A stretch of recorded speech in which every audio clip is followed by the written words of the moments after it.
बिस्मिल्लाहिर्रहमानिर्रहीम। रोहेल टाल के मुअज़्ज़ज़ नाज़रीन, आज की कहानी का टॉपिक है सुनामी। एक चीख ही तो निकल गई थी इसकी। बात थी ही ऐसी, इसने हैरानी से पूरा अटैची उलट दिया था। अब वो पागलों की तरह कपड़ों के हर एक जोड़े को उलट पुलट कर देख रही थी। इसके 3-4 बेहतरीन जोड़ों के एन दरमियान क्रिकेट की गेंद जितने सुराख हो चुके थे। सरासमेगी के आलम में वो इन कपड़ों को खोलती और फिर बेड पर फेंक देती, फिर उठाकर इन्हें सूंघती। ताज़ा जलने की बदबू इन कपड़ों से सिसक रही थी। इसके ये कपड़े कम कीमती तो ना थे, मगर नुकसान फिर भी नुकसान ही होता है। इसके दुख और कर्म में इजाफा हो चला था कि अब वो फंक्शन में क्या पहनकर जाएगी। कर्ब दर्द के साथ इसके मुंह से चीख उभरी और इसके साथ ही गटी गटी आवाज निकली, फरहान। ना जाने इसकी आवाज में क्या था कि दूसरे कमरे में इसी फंक्शन पर जाने के लिए तैयार होने वाला टाई की नट लगाता हुआ इधर भाग आया। क्या हुआ सूफिया? इसने एक नजर इसकी तरफ और दूसरी बेड पर बिखरे कपड़ों पर डालते हुए पूछा। ये देखो देखो इधर, ये मेरे सारे कपड़े किसी ने जला डाले हैं। जरा सूंघो इसको, ऐसा लगता है जैसे इन्हें अभी अभी किसी ने जलाया हो। मैं ना कहती थी कि कोई है जो मुसलसल मुझ पर जादू कर रहा है। यह सब इसी का नतीजा है और तुम इसे आज तक मेरा वहम बताते रहे हो। अब मुझे बताओ कि मैं क्या क्या पहन कर जाऊंगी? मुझे खौफ आने लगा है, वो तकरीबन रोते हुए बोली। हौसला करो हौसला, तुम अब कोई और कपड़े पहन लो, एक से एक बढ़िया सुर रखे हैं तुम्हारे पास। फरहान ने फिक्रमंद होते हुए इसे हौसला दिया। मगर इसका क्या होगा? अभी कुछ रोज पहले मैंने कपड़े धोकर छत पर डाले तो गीले कपड़ों को आग लग गई। वो तो मुझे जल्द पता चल गया था, वरना सब के सब जल जाते। सोफिया ने इसकी बात काटते हुए कहा। ठीक है, सुबह होने पर कुछ करते हैं, मगर अब तुम तैयार हो जाओ। लेकिन अब तुम्हें कुछ ना कुछ करना होगा। मैं इस घर में मजीद नहीं रहना चाहती। गजब खुदा का, यह सारी वारदात सिर्फ मेरे साथ ही क्यों हो रही है? क्या दूसरे इस घर में मौजूद नहीं? तो क्या तुम समझती हो कि कोई घर का फर्द है जो तुम्हारे साथ ये शरारत कर रहा है? फरहान ने टाई की ग्रास दोस्त बिठाई। लगता है, बल्कि मुझे यकीन है कि घर में ऐसा कोई है जिसे मेरे साथ दुश्मनी है। सोफिया ने गुस्से और कर्ब के मिले जुले दासरात में जवाब दिया। मुसीबत यही है ज्वाइंट फैमिली सिस्टम में, किसी को दोषी भी तो नहीं साबित कर सकते। किस पर उंगली उठाओगी? किस पर इल्जाम धरोगी? फरहान जो मुश्तरका खानदानी निजाम को बचाता आ रहा था, वो नहीं चाहता था कि बाप दादा की जायदाद का किसी तरह बंटवारा हो। वह एक अच्छी फर्म में बेहतरीन पोस्ट पर काम करता था और इसकी तनख्वाह इस कदर थी कि अपने खर्चात के अलावा ना सिर्फ वो बहुत कुछ बचा लेता था, बल्कि इससे घर के दूसरे अफराद की जरूरियात पर भी खर्च कर डालता था। वो 3 भाई थे और सबकी शादियां इसके वालिदैन की जिंदगी में ही हो चुकी थी। फरहान सबसे बड़ा था। घर में इस कदर गुंजाइश तो मौजूद थी कि वो सब अपनी अपनी फैमिली के साथ आसानी से रह सकते थे, मगर बावजूद इसके कि इसके दूसरे भाई इस कदर ना कमा पाते थे, फिर भी वो अपनी मौरूसी जायदाद को छोड़ने पर राजी नहीं होते थे। और इसकी नजरें फरहान की दौलत पर थी, या मुंतजिर थे कि वो इस मकान को बेचकर इन्हें हिस्सा दे दे, या फिर इस मकान को खुद रखकर इन्हें कहीं दूसरा मकान ले दे। मगर फरहान अभी इतनी हिम्मत नहीं कर पा रहा था, इसलिए वो खामोश था। मगर औरतें और ज्यादा बर्तन इकट्ठे हों तो वो खनकते रहते हैं और औरतें एक दूसरे से बात बे बात लड़ती झगड़ती रहती हैं। इसलिए सूफिया को भी इस बात पर यकीन हो चला था कि इसे तंग करने के बहाने ढूंढे जाते हैं और कपड़ों को जलाने की वारदात में भी इन्हीं लोगों का हाथ है, जबकि फरहान इस पर यकीन नहीं रखता था। आज रात भी जब वो किसी फंक्शन पर जाने के लिए तैयारियां कर रहे थे, तब सूफिया पर इस बात का इंकशाफ हुआ कि इसके कपड़ों के एन दरमियान क्रिकेट के गेंद जितनी जगह जली हुई थी। तभी तो इसने शोर मचा दिया था। फरहान ने इसे मुतमईन तो कर दिया, मगर अब वो सोच रहा था कि इस बात का किसी न किसी तरह खोज लगाया जाए कि इस सारे हादसात के पीछे किसका हाथ है। जैसे तैसे करके वो फंक्शन तो भुगता है, मगर वापसी पर भी सूफिया के जहन की सुई वहीं अटकी हुई थी। फरहान मैंने पहले वाकये के बाद चुपके से इसकी खोज लगाने की कोशिश की थी। अपनी एक सहेली के हमरा मैं फौरी भाभी के पास गई थी। बड़ा पहुंचा हुआ बुजुर्ग है, इसने हिसाब लगाकर बताया कि ये घर ही का कोई फर्द है जो शरारत कर रहा है। मुझे तो तुम्हारी भाभी फरीदा का किया धड़ा लगता है, बड़े जादूगर इसके कब्जे में है। अच्छा, सुबह होगी तो देखा जाएगा, अब बहुत थकावट है, सो जाओ। फरहान ने सोफिया की बात काटते हुए कहा और सो गया। अब तो ये रोज का मामूल बन गया था। फरहान जब भी ड्यूटी से वापस आता तो रोज कोई ना कोई नई बात सुनने को मिलती। फरहान की तशवीश बढ़ती जा रही थी, मगर इसके पास वक्त ही कहाँ होता था कि वो किसी आमिर से मिल सके। अपने एक दो दोस्तों से मशवरा किया तो उन्होंने अपने तौर पर इसका हल बताया, बल्कि रशीद इसका दोस्त और इसके दफ्तर में काम करने वाला जो साथी था, वो इसे एक बुजुर्ग के पास ले गया। ये एक तंगो तारीख कोठरी थी, बड़ी ही गंदी जगह, जहाँ एक ही चारपाई बिछी थी और इसके नीचे किसी गंदी नाली से निकलकर आया हुआ पानी से शराबोर कुत्ता बैठा था। कमरे के कोने में लोहे के स्टैंड पर रखा मेला कुचेला मटका रखा था। बाबा नीचे फर्श पर खजूर की चटाई बिछाए बैठा चस के सुटे लगा रहा था। फरहान को बड़ी कराहियत सी महसूस हुई, मगर इसके साथी रशीद ने इसे तकरीबन धकेलते हुए कमरे में पहुंचा दिया। انہیں اندر داخل ہوتے ہوئے دیکھ کر بابا نے اپنی بڑی بڑی غلافی لیکن نشے سے بوجھل آنکھیں اٹھا کر ان کی طرف دیکھا۔ وہ دونوں خاموشی سے اس کے قریب بیٹھ گئے۔ کیوں آئے ہو؟ نشے سے بوجھل آواز نے پوچھا۔ بابا جی، یہ میرے دوست فرحان ہے، ان کے گھر میں کچھ عرصے سے بڑا نقصان ہو رہا ہے، کبھی کپڑے جل جاتے ہیں، کبھی گھر کا دوسرا نقصان ہو جاتا ہے، بہت پریشان ہے یہ، رشید نے ان کا تعارف کرایا۔ اگلے روز تو کمال ہی ہو گیا، میں نے دفتر سے تنخواہ لی تو عید قریب ہونے کی وجہ سے آفس والوں نے 10-10 کے نوٹوں کی نئی نئی گڈی دے دی۔ جب میں گھر آیا تو میری بیگم باورچی خانے میں کھانا بنا رہی تھی۔ اس نے دوسرے پیسے تو پکڑ کر اپنی جیبی پرس میں ڈال لیے مگر نئے نوٹوں کی گڈی قریب ہی رکھ لی۔ میں بھی ادھر بیٹھا اخبار پڑھ رہا تھا کہ کچھ دیر بعد بیگم بولی، فرحان، نئے نوٹوں کی گڈی تم نے اٹھائی ہے کیا؟ نہیں تو، میں نے اخبار پڑھتے ہوئے جواب دیا۔ کہاں رکھ دی میں نے؟ یہ کہتے ہوئے اس نے ارد گرد تمام جگہ دیکھ لی مگر نوٹوں کی گڈی کا نہ ملنا تھا اور نہ ملی۔ مذاق نہ کرو فرحان، اس نے زچ ہو کر کہا۔ ارے سچ کہہ رہا ہوں جانی، مجھے کیا ضرورت پڑی ہے مذاق کرنے کی؟ میں نے سنجیدگی سے کہا۔ ابھی میں نے تمہارے سامنے یہاں رکھی تھی، اس نے تھکے ہوئے لہجے میں کہا۔ تب مجھے بھی حیرانی ہوئی مگر گڈی کہیں نہ ملی، فرحان نے بابا کو بتایا۔ بابا نے گمبھیر لہجے میں جواب دیا اور پھر چمکیا چراغ کو سامنے رکھ کر اس کی بتیوں کو جلایا اور خود اس کے سامنے آلسی پالسی مار کر بیٹھ گیا۔ اس کے قریب رکھے تانبے کے گھڑے پر سوٹیوں سے ساز بجانا شروع کر دیا۔ ساز کی لے جیسے جیسے تیز ہوتی جا رہی تھی، اس کا جاپ بھی اتنا ہی تیز ہوتا جا رہا تھا۔ وہ دونوں خاموشی کے ساتھ اس کے سامنے دم سادے اس کا تماشا دیکھ رہے تھے۔ چند لمحوں بعد چارپائی کے نیچے بیٹھا کتا رونے کے انداز میں چیخ اٹھا۔ ہاں تو آ گئے ہو؟ دیکھو اس بالوں کو کیا تکلیف ہے، بہت مصیبت میں ہے، اس کی پریشانی کیا ہے؟ اس نے ایک اندیکھی قوت سے سوال کیا۔ کیا کہا؟ کسی گھر والے کی شرارت ہے؟ جادو کا اثر ہے؟ کون کراتا ہے تعویذ؟ ایک بار پھر پوچھا گیا۔ ایک مرد اور ایک عورت، دونوں ان کے پیچھے پڑے ہوئے ہیں۔ کہاں سے سب کرواتے ہیں؟ دوبارہ سوال کیا گیا۔ نہر پار والے بابا سے۔ اس کا توڑ کرو، یہ سب علم کے زور سے ہو رہا ہے تو اس کو روکو۔ بابے نے تدارک کی سفارش کی۔ کچھ دیر کے بعد وہ پھر بولا، کر دیا اپائے، دوبارہ نقصان تو نہیں ہوگا؟ دیکھو اگر ان پر کیا ہوا جادو ختم کرنا ہو تو؟ اس نے پوچھا۔ ہاں تعویذ تو میں دے رہا ہوں، اس سے فائدہ ہو جائے گا نا؟ ٹھیک ہے، یہ کہہ کر اسے ساز بجانا اور پڑھنا بند کر دیا۔ اب وہ براہ راست ان سے مخاطب تھا۔ سن لیا آپ نے؟ بڑا سخت عمل کر رکھا ہے۔ تمہارے گھر کی ایک عورت ہے اور اس کے ساتھ ایک مرد، دونوں سے تم بڑی محبت کرتے ہو مگر ان کی نظریں تمہاری دولت پر لگی ہوئی ہیں۔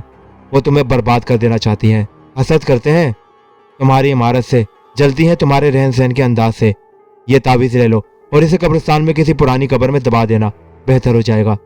شک و شبہ اور وسوسے کی چادر اوڑھے وہ اور اس کا ساتھی رشید باہر نکلے تو ایک بھاری رقم فرحان کی جیب سے نکل کر بابے کی مٹھی میں جا چکی تھی اور اس کی مٹھی میں ایک تعویذ آ گیا تھا جسے وہ کسی پرانی قبر میں دفن کرنے کا سوچ رہا تھا۔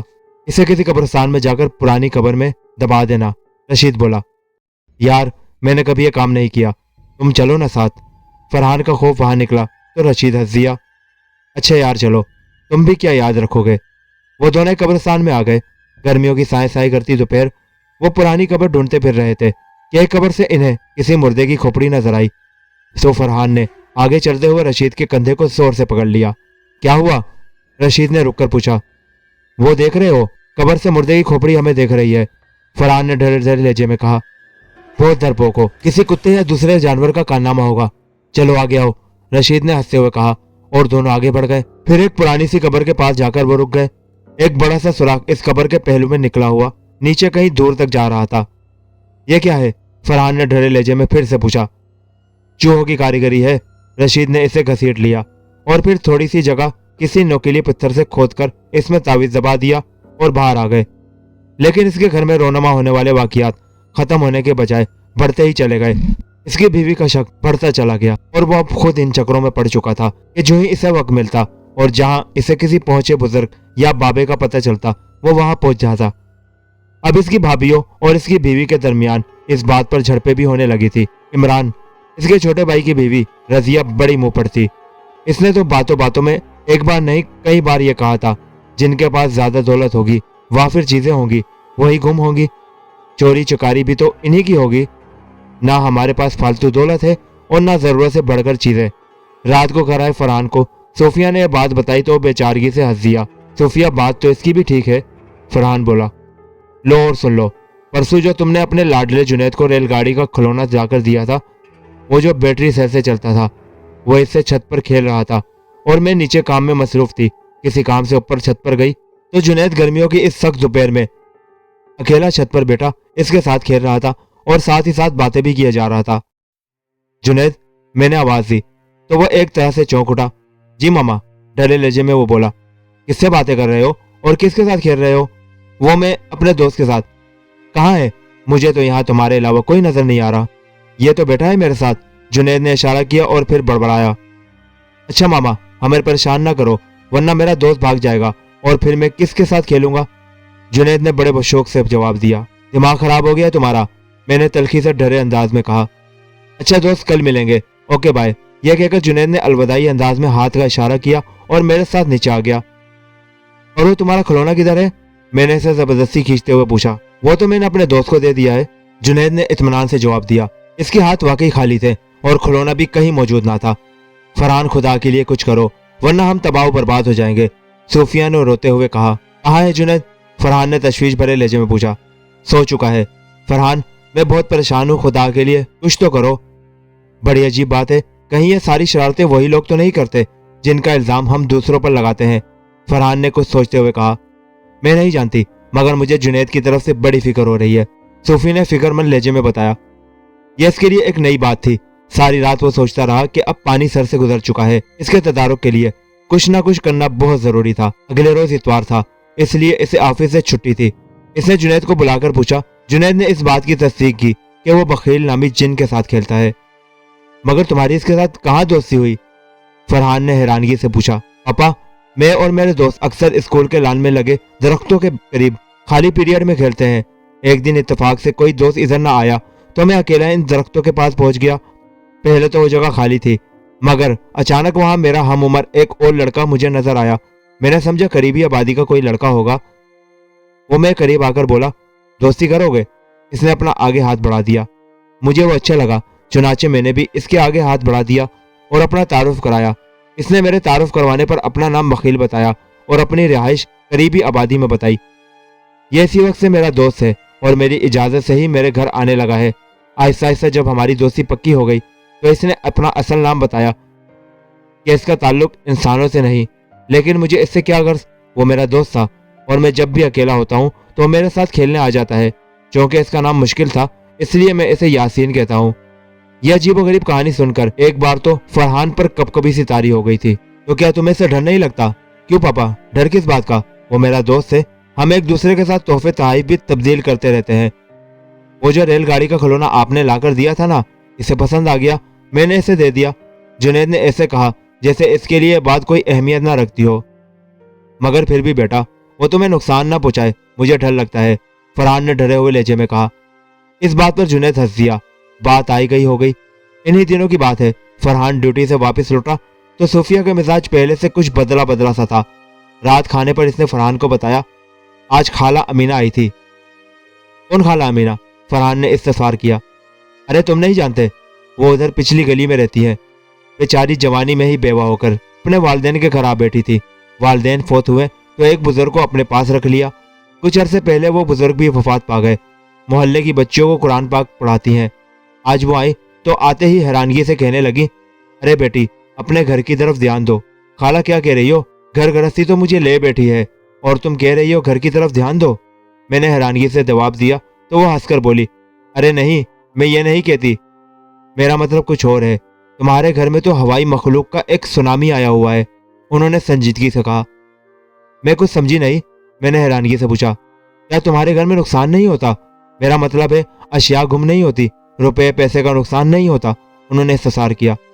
बहुत होता है, मैंने इनकी बातों में दिलचस्पी ली। बहुत ज्यादा होता है। ये देखो, इधर बैठे हैं, कुछ इधर तुम्हारे कपड़ों वाली अलमारी से सर निकाल कर हंस रहे हैं और वह इधर ड्राइंग कुर्सियों पर बरजमान है और कुछ इधर सहन और दूसरे कमरों में दंदलाते फिर रहे हैं। इसने इस तरह से कमेंट्री की कि एक बार तो मेरा दिल दहल गया। खाला, इसका कुछ करो, तुम ही कुछ करो, हम तो बेहद तंग आ चुके हैं, मैंने कुछ हौसला पाते हुए जवाब दिया। ए लड़की, मैं सिर्फ देख सकती हूँ, मैं कोई आमिल थोड़ी हूँ जो इनको भगा दूँ। किसी आमिल से राब्ता करो। सच्ची, मैं तो तुम्हारे घर में इनकी अलगार देखकर परेशान हो गई हूँ। हवाई मखलूक का सुनामी लग रहा है तुम्हारे घर में। यह कहकर उन्होंने अपने कानों को हाथ लगाया। वो कुछ देर बैठकर चली गई। मगर मैं इसी वक्त से परेशान हूँ। मुझे भी ऐसा ही लगता था, मगर तुम्हारे गुस्से की वजह से कुछ कह नहीं पाया। मैंने अपने एक दोस्त साथियों से कह रखा है, शायद वो इस बारे में कुछ कर पाए। मेरे एक दोस्त के जानने वाले सिंध में रहते हैं, इनसे राब्ता भी हुआ है, हो सकता है वो चंद रोज तक आ जाए। इस रात फरहान को रात में भी ऐसी मखलूक दिखाई दी। वो कभी इसे डराते और कभी मुख्तलिफ रूप धार कर इसे तंग करते। वो सारी रात सो ना सका। सुबह उठकर इसने इसका जिक्र सोफिया से तो ना किया, अलबत्ता वो अंदर ही अंदर से खौफजदा जरूर रहा। इसने दफ्तर में अपने एक साथी से भी इस बात का जिक्र किया तो इसने इसे तसल्ली दी कि वो यौम आज़ादी की तातील में इधर आया है। 14 अगस्त का दिन आने में 2 रोज बाकी थे और ये वक्त सोफिया और फरहान दोनों के लिए गुजारना बहुत मुश्किल हो रहा था। फिर वो लम्हा भी आन पहुंचा। तातील की वजह से वो घर में मौजूद था। जब इसके साथी मुश्ताक ने इसे मोबाइल पर कॉल करके बताया कि सिंध से आने वाला आमिल इसके पास पहुंच गया है, इसे वो लेकर कब आए? मैं घर पर ही हूं, तुम इसे ले आओ, फरहान ने जवाबन कहा। दोपहर का वक्त था जब मुश्ताक इसे लेकर आ गया। फरहान ने इसे बैठक में बिठाया और सोफिया के साथ फरहान भी इसके पास बैठ गया। आने वाला तकरीबन 25 से 30 साल नौजवान था। ये मुजम्मिल है, सिंध में रहते हैं, इन्हें मैंने तुम्हारे घर के सारे हालात बताए हैं। मुश्ताक ने तहमीद बांधी। कब से सिलसिला चल रहा है? मुजम्मिल ने पूछा। कई माह से, बहुत से लोगों को दिखाया, मगर बर्फ बढ़ता ही गया। जो दवा की, ये मजाक अफाका नहीं हुआ, फरहान ने रुक रुक कर बताया। असल में मेरा इल्म इसकी काट जरूर कर देगा, मगर मेरे साथ अलमिया यह है कि मैं इस मखलूक को अपनी आंखों से देख नहीं सकता। इसके लिए मुझे ऐसे शख्स की या बच्चे बच्ची की जरूरत होगी जो हाजरात में मेरी मदद कर सके। मुजम्मिल ने जवाब दिया। यह ठीक रहेगा, आप इसे बुलवा ले, वो देखकर मुझे बताती रहेगी और मैं बेहतर तौर पर इन्हें यहाँ से भगा दूंगा। तब सोफिया ने जुनैद को भिजवाकर अमीना भाई को बुलवा लिया। वो आकर इनके नजदीक बैठी थी, मगर इसकी तस्वीरें बड़ी तशवीश और हैरानगी से इधर उधर फिर रही थी। क्या आप देख सकती हैं? मुजम्मिल ने पूछा। बहुत कुछ देख रही हूँ, अमीना ने जवाब दिया। फिर मैं इनको भगाने के लिए या इनका सफाया करने का अमल करता हूँ, आप देखकर मुझे बताती रहे। मुजम्मिल ने यह कहकर मुंह में कुछ पढ़ना शुरू कर दिया। इसके साथ साथ वो पूछता चला जा रहा था। आप देख रही हैं मेरे कुछ हवारी इधर से आ रहे हैं? मुजम्मिल ने पूछा।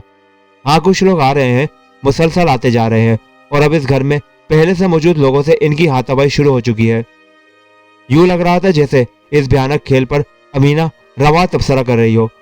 मुजम्मिल थोड़ी थोड़ी देर बाद इससे सवाल करता जा रहा था। अमीना भाई ने बताया कि इन दोनों तरफ से बढ़ बढ़ कर हमले हो रहे हैं। कुछ लोग काट रहे हैं और कुछ कट कर गिर रहे हैं, मगर इसके बावजूद इनकी तादाद में कमी नहीं हो रही।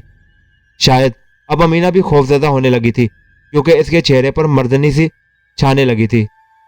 बाकी सारी बड़ी परेशानी से खामोश बैठे थे। इन्हें कुछ मालूम नहीं था कि क्या हो रहा है और वो दोनों क्या कर रहे हैं। मुजम्मिल किसी माहिर की तरह अपनी अफवाज को लड़ा रहा था, मगर अमीना बाई की हिम्मत जवाब दे रही थी। कहो, क्या हो रहा है अब? मुजम्मिल ने कदरे तवक्कुफ के बाद पूछा। हर तरफ कटे पिटे लोग पड़े हैं, खून से जमीन लाल हो रही है। मुझे खौफ आ रहा है, मैं चलती हूँ, अमीना ने डरते हुए जवाब दिया। तौबा है बाबा, तौबा है, यह लड़ाई तो अब जग में तब्दील होने लगी है। मैं अपने घर में रात अकेली होती हूँ, मैं तो इनसे झगड़ नहीं सकती। हो सकता है ये मुझे तंग करे, क्योंकि मैंने ही इनकी निशानदेही की थी, अमीना बाई ने कहा और उठकर चली गई। मुजम्मिल ने भी दोबारा से अपने साथियों को बुलाने का अमल शुरू कर दिया। मुझे अफसोस है कि मुझे राह में अपना अमल रोकना पड़ा। यूं लगता है जैसे इस घर में सुनामी उतर आया है। लगता है यह जगह किसी जमाने में शमशान घाट रहा हो, क्योंकि बकौली सूरत के इस कदर हवाई मखलूक, जिनमें मर्दों के अलावा औरतों बच्चों की एक बड़ी तादाद रहती है, मैंने ना पहले किसी जगह सुनी और ना ही देखी है, मुजम्मिल ने फारिग होते हुए बताया। तो अब क्या होगा? सोफिया ने घबराते हुए पूछा। सुनामी अगर एक बार उतर जाए तो देर बाद ही पलटेगा। इनमें से बेशुमार को मेरे साथियों ने कत्ल कर डाला है और दूसरे ये जगह छोड़ गए हैं। उम्मीद है अब आपको दोबारा इस बात की शिकायत ना होगी और ना ही ये दोबारा शरारतें करेंगे, मुजम्मिल ने हौसला दिलाया। और फिर मुजम्मिल चला गया और जाते जाते एक बहुत बड़ी रकम भी ले गया। इसके बाद इस घर में भी अफाका हो गया। मगर सुनामी उतर जाए तो क्या इसके नुकसानात भी खत्म हो जाते हैं? सोफिया और फरहान अभी तक इसी डर में मुब्तला है कि न जाने फिर कब सुनामी आ जाए। ये थी आज की कहानी। कैसी लगी कमेंट्स में ज़रूर बताइएगा। किसी और इसी तरह की डरावनी कहानी के साथ मुलाकात होगी। अल्लाह हाफिज़। पाकिस्तान जिंदाबाद।